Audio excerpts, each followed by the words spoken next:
Keterlibatan 31 anggota Polri dalam rekayasa peristiwa tembak-menembak membuat lamban proses penyidikan kasus yang menewaskan Brigadir J. Kapolri bahkan tegas menyebut ada pelanggaran kode etik yang dilakukan aparat penegak hukum. IPW menilai kasus pembunuhan Brigadir Yosua dilakukan secara terstruktur dan sistematis. Namun kriminolog Adrianus Meliala menyebut peristiwa ini sebagai kejahatan jabatan.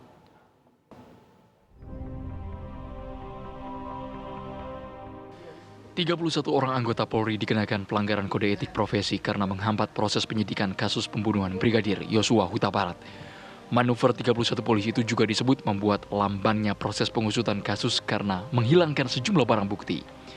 IPW menilai pembunuhan Brigadir Yosua dilakukan secara terstruktur dan sistematis oleh komplotan rantai komando Irjen Sambo. IPW meminta Kapolri menelusuri keterlibatan kelompok tersebut. Kejahatan ini bahkan dilakukan secara sistematis, ya. Sistematis itu karena mereka memahami cara kerjanya satu proses hukum pidana soal pembuktian, maka mereka secara sistematis kemudian menghilangkan barang bukti. Di antaranya apa? Tempat kejadian perkara tidak dilakukan olah TKP, bahkan dirusak.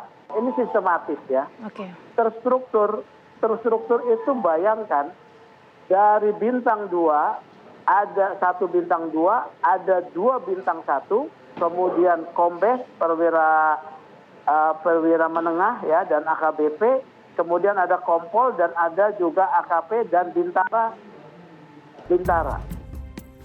Namun, kriminolog Universitas Indonesia Adrianus Meliala menganggap keterlibatan anggota Polri bukan merupakan kejahatan terorganisir, melainkan kejahatan jabatan.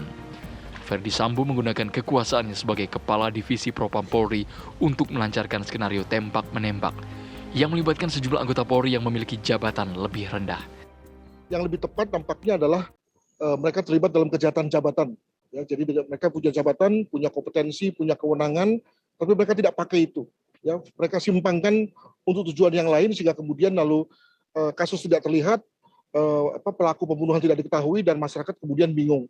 Nah, mengapa kemudian itu bisa dilakukan? Karena kelihatannya ada kemungkinan, ya, atasan mereka itu memerintahkan, ada yang karena atasannya mempersuasi, membujuk begitu sehingga kemudian mereka mau. Nah, jangan lupa bahwa walaupun mereka mau, tapi mereka juga akan terimplikasi, dianggap sebagai ikut juga berbuat, ikut serta dalam rangka pelanggaran etik itu. Sebelumnya, Kapolri Jenderal Listio Sigit Prabowo menyatakan sejumlah anggota bertindak tidak profesional saat penanganan TKP dan penyerahan jenazah Brigadir J ke pihak keluarga. Hingga kini tim Insus Polri telah memanggil 56 personil Polri untuk dimintai keterangan mengenai kasus pembunuhan Brigadir J. Dari Jakarta, Maria Asegaf, Azari Narotama, TV One mengabarkan.